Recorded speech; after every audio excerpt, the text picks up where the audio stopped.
Everyone at the funeral froze when the grizzly appeared. At first, there was a collective gasp. Chairs scraped against the grass. A woman let out a muffled scream. Someone shouted, "Get back!" But the bear didn't move.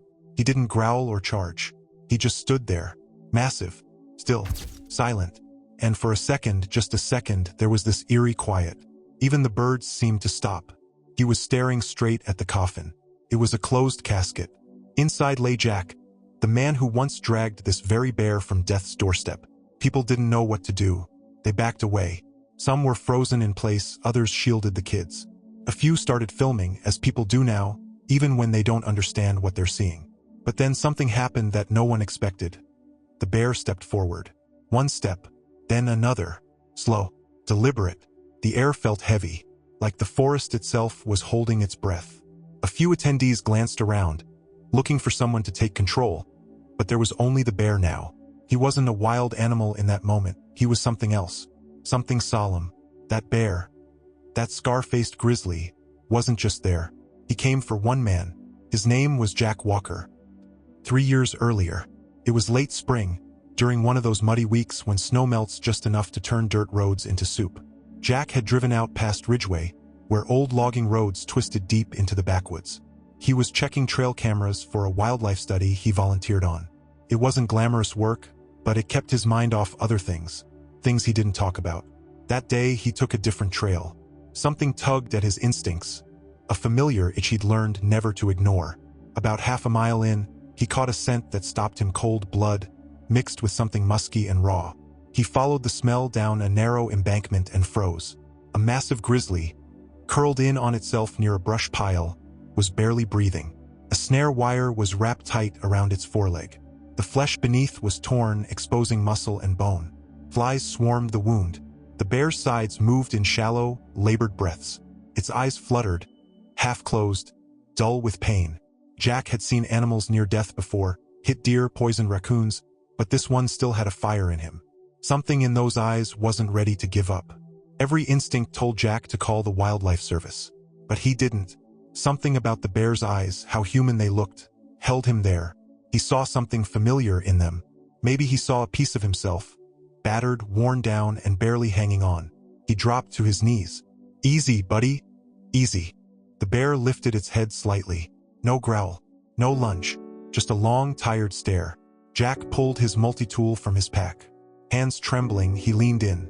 The wire had cut deep, so deep he could see where it had rusted into the flesh. Carefully, he began to cut. The bear flinched once, just once. When the final strand snapped and the paw fell limp, Jack staggered back and sat in the mud, gasping. His shirt was soaked through. Sweat or fear, maybe both. He expected the bear to bolt, but it didn't. It just lay there, breathing, watching him. Jack stayed with the bear for hours. He couldn't leave him. Not out here, not like this. As dusk settled in, Jack did something that would haunt or heal him for the rest of his life. He built a sled from saplings and paracord, the kind he'd used to haul gear before. This time, he'd haul something living. It took nearly all night, but he got the bear into the bed of his pickup. Then he drove back roads only, avoiding the main highway. It was 2 hours to his property, and every bump on the road felt like a test of his own insanity. Jack had a small barn he used to rehab coyotes and injured deer.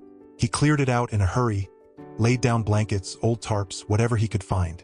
He eased the bear onto the floor and locked the door behind him. Then he sat down on a bale of hay and watched the animal breathe. The bear slept for 2 days. Jack brought water in a shallow pan, raw meat from the freezer, even bits of fruit. Nothing. On the 3rd day, the bear tried to stand. His legs trembled. He managed one step, then collapsed. That's when Jack noticed the long scar across the bear's muzzle. A jagged, healed wound like a signature left by another fight, long before this one. Feeding him became the next battle. Nothing worked. Then Jack remembered something an old Alaskan trapper told him once. Some bears, especially those wounded in captivity, would only eat something familiar. Jack cracked a few raw eggs and left them close. Next time he checked, they were gone. That was the first win. The days blurred together. Jack worked late shifts, came home to feed the bear before dawn. He didn't tell anyone, not his neighbors, not his co-workers. He kept the barn locked and the curtains drawn. As the bear grew stronger, Jack reinforced the barn with makeshift fencing and added a gate. The bear didn't fight it. He never paced or growled. He waited, watched. After 3 weeks, he stood steadily. Walked, limped, then walked again. Jack never gave him a name. Felt wrong. He wasn't a pet. He was a presence. Some days, the bear would sit near the gate and stare into the woods. Other times, he'd watch Jack from across the enclosure while the man drank his coffee on the porch. They never interacted beyond that. There were no tricks, no bonding moments, just time shared. One morning, after a quiet breakfast and a look skyward that lasted longer than it should have, Jack walked to the pen and opened the gate. The bear looked at him. Jack didn't speak, just nodded. The bear walked out, didn't look back, didn't need to. Jack had hoped the bear would disappear into the forest and never return. That would have made things easier, cleaner. But life didn't work like that. A week after releasing the grizzly, Jack spotted fresh tracks in the mud behind the barn. Wide, unmistakable, still damp from the morning dew. At first, he thought maybe a new bear had wandered in, drawn by the smell of food. But the next morning, the prince led straight to his porch. And sitting there, as calmly as a dog waiting for breakfast, was the same bear. The scar on his muzzle confirmed it. He hadn't run back into the wild. He had circled around, found his way back. Jack didn't know what to do. He poured coffee, sat on the steps, and stared at the animal across the yard. The bear didn't move, didn't threaten, just watched him as if waiting for a decision. It took 2 more days before Jack gave in and built a new enclosure. A larger one this time, deeper into the woods behind his property. Secluded, hidden. If anyone found out, it could mean fines, confiscation, worse. But something inside Jack told him this was right. He couldn't explain it. He just knew. The bear followed him without prompting. No leash, no bait.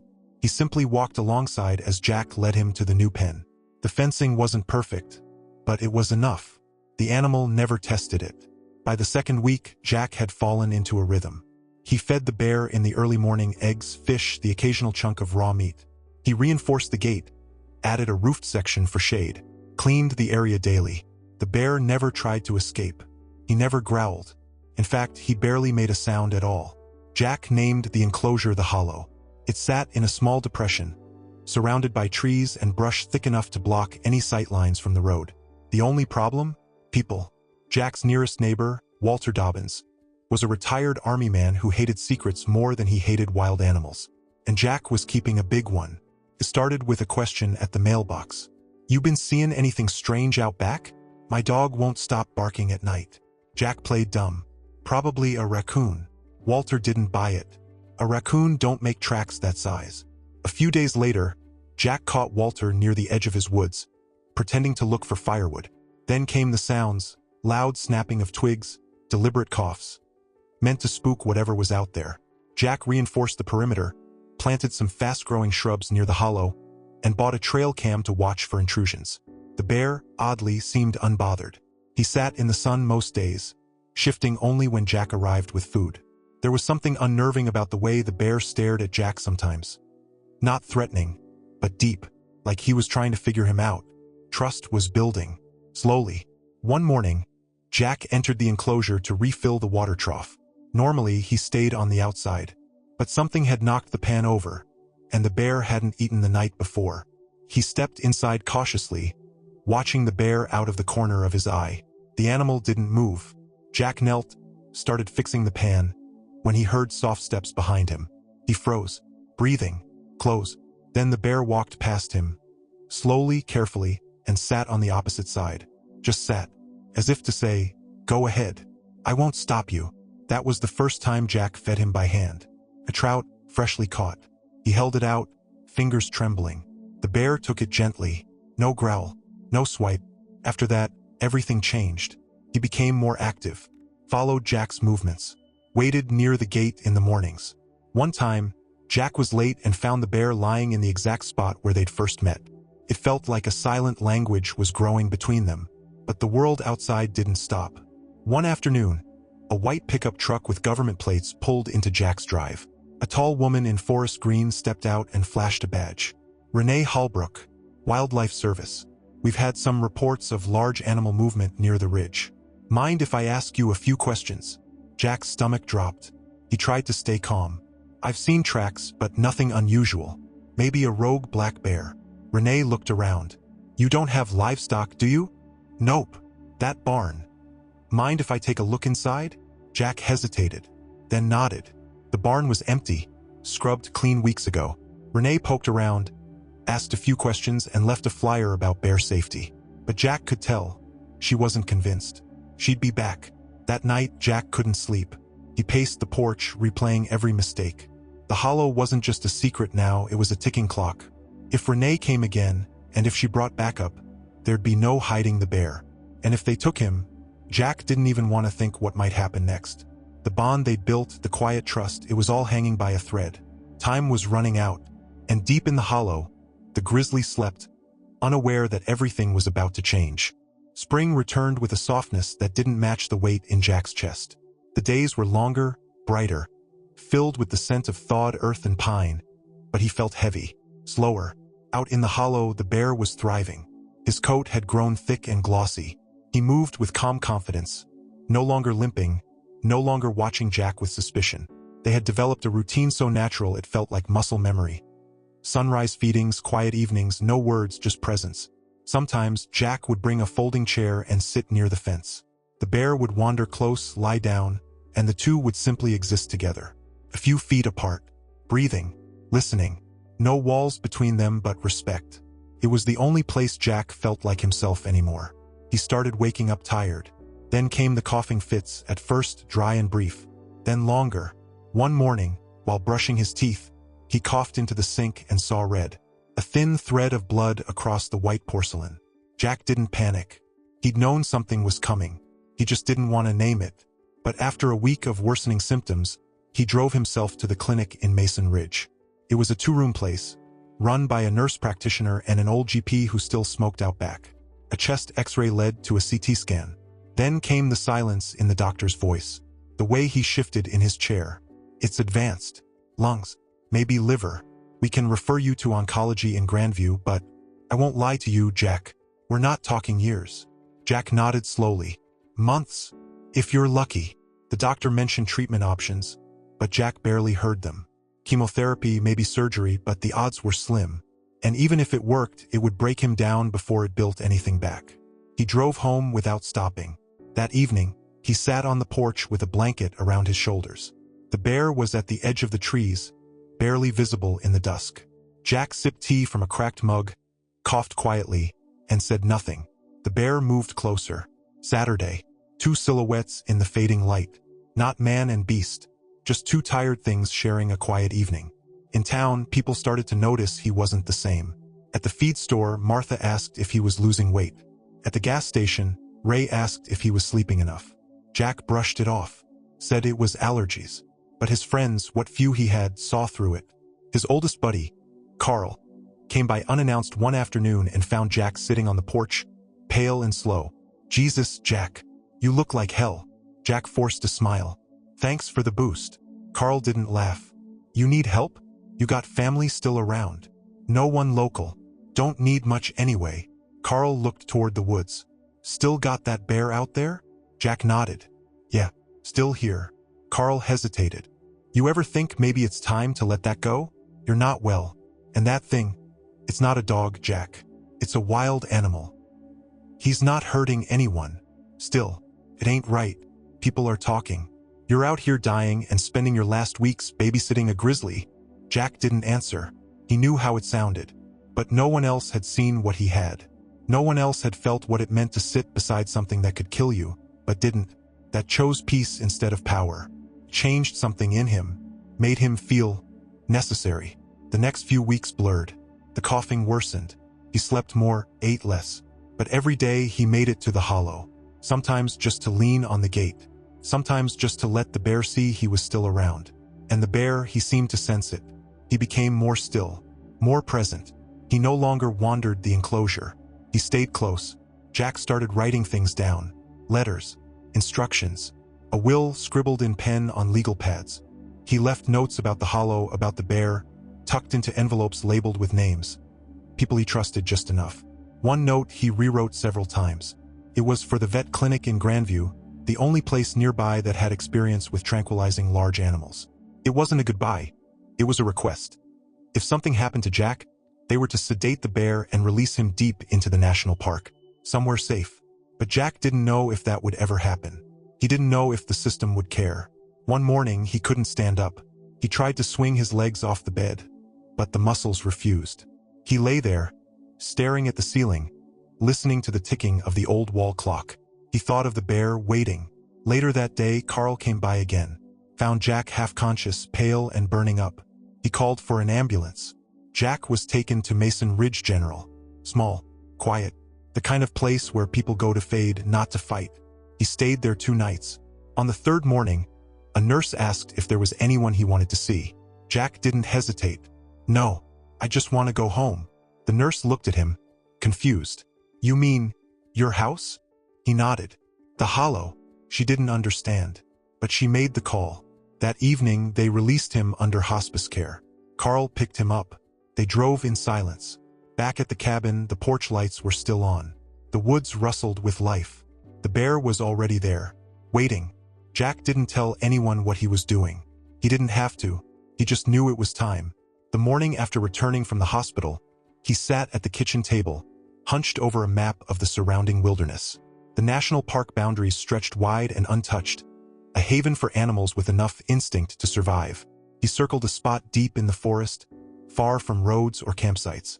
Then he picked up his old radio and made one last call to a friend in the Forestry Service. "Can you help me mark a drop point?" Quietly, his friend hesitated. "Jack, are you sure?" "Yeah, he deserves a real chance." That afternoon, Jack dragged out an old canvas duffel and began packing. Not for himself, for the bear. Salt-free fish jerky, nutrient blocks, a water bladder wrapped in insulating cloth. Things that would help ease the first days in the wild. He moved slower now, each step measured, breath catching with every lift. His legs buckled once, and he had to sit on the floor for nearly 10 minutes before the world stopped spinning. But he didn't stop. The next morning, he took a faded red marker and wrote something on the inside of the hollow's gate. "Trust gave us this." Then he opened it. The bear didn't rush. He didn't even flinch. He stood in the center of the hollow, watching Jack with an intensity that felt almost human. Jack leaned on the fence and whispered, "Go!" For a long time, the bear stayed. Then, as if understanding something deeper than words, he walked to the edge of the trees. At the border of shadow and sun, he stopped, turned, one last look, and then he vanished. Jack stood there until night came, until the wind shifted and the sounds of the forest swallowed the space the bear had once filled. He didn't cry. He didn't speak. He just breathed. Over the next few weeks, his body failed in small ways. First, it was the stairs. Then it was lifting dishes. Soon, even walking from the bed to the porch became an ordeal. Carl started coming by daily, bringing soup, checking on meds. Hospice nurses rotated through. They offered comfort, conversation, but Jack rarely spoke. He kept his focus on something else. The letter. He rewrote it 3 times, folding each version more carefully than the last. In the end, he chose the simplest one. "To whoever finds this, I'd like to be buried on the ridge north of the hollow. There's a clearing there. That's where I first saw him. Please don't dig deep. Just enough. Let the forest take me back. There's a bear that may come. If he does, don't be afraid. He's family." He tucked the letter inside a copy of his will, sealed it in a zippered pouch, left it by the front door. Jack spent his last day in bed, breathing in shallow bursts. The window was open, birds outside, breeze moving through the curtains like a gentle tide. The bear never came back, but Jack didn't expect him to. He'd set him free. That was enough. The night was quiet. When Carl arrived the next morning, the coffee pot was untouched. The light in the bedroom was still on. He found Jack lying on his side, eyes closed, expression soft. Gone. He didn't cry right away. He just sat, looked around the room filled with silence and breathless air.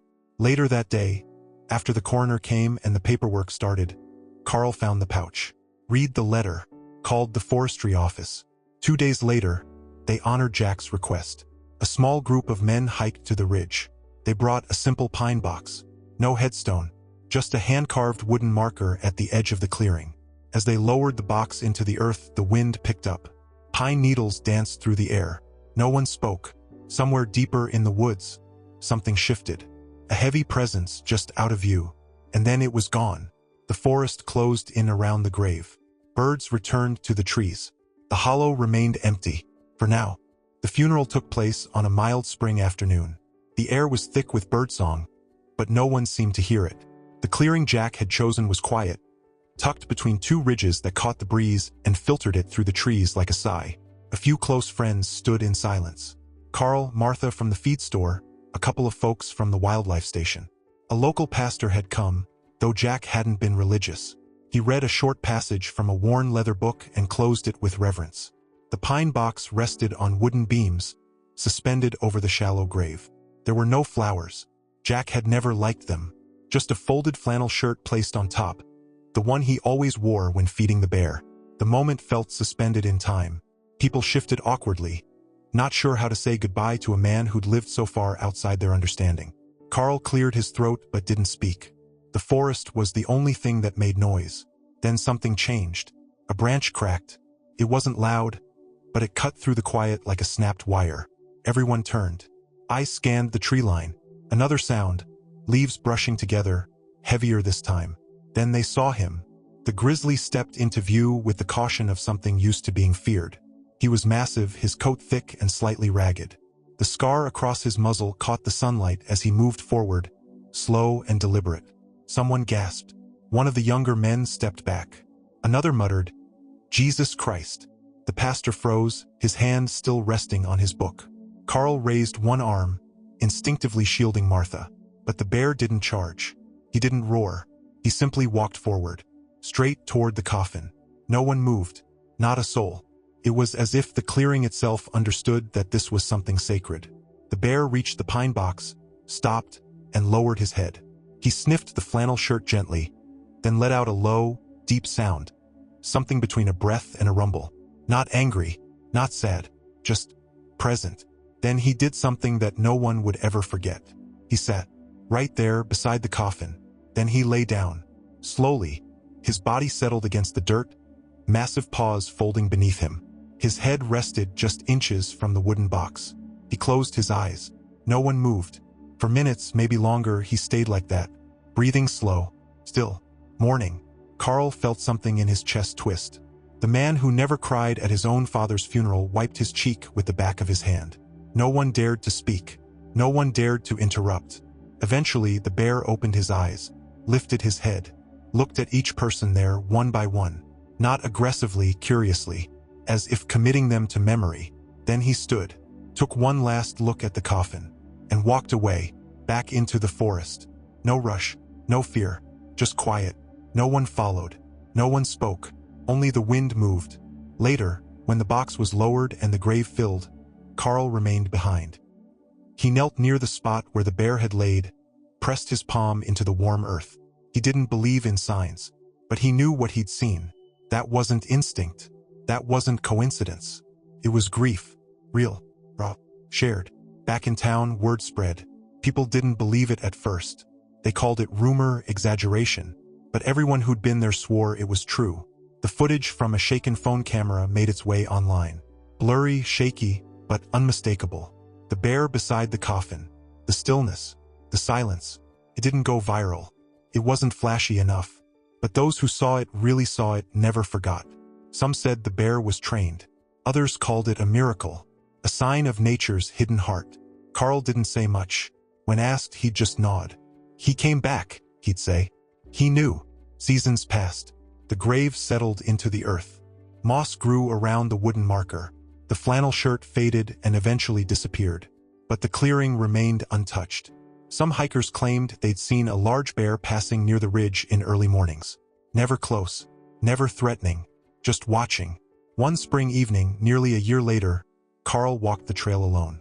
He paused by the grave, sat on a fallen log, looked out at the trees. He thought of Jack, of choices, of what we leave behind. And somewhere not far off he swore he heard breathing.